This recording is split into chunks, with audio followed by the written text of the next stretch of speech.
Guys, nagplata kami dito eh. Dito kami sa ano lugar to? Ding! Saan nga to? Wala na, pili siya. It's a prank. Meron na sira niyan, Mer. Ano? Matapang tae.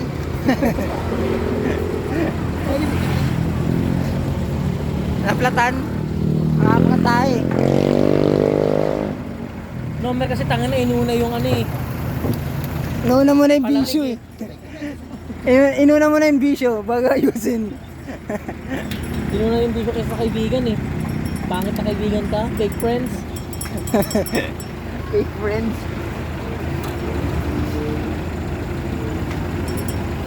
Grabe mga suri. Grabe. Ito ang mga bata boy. Ayun oh, bata boy oh.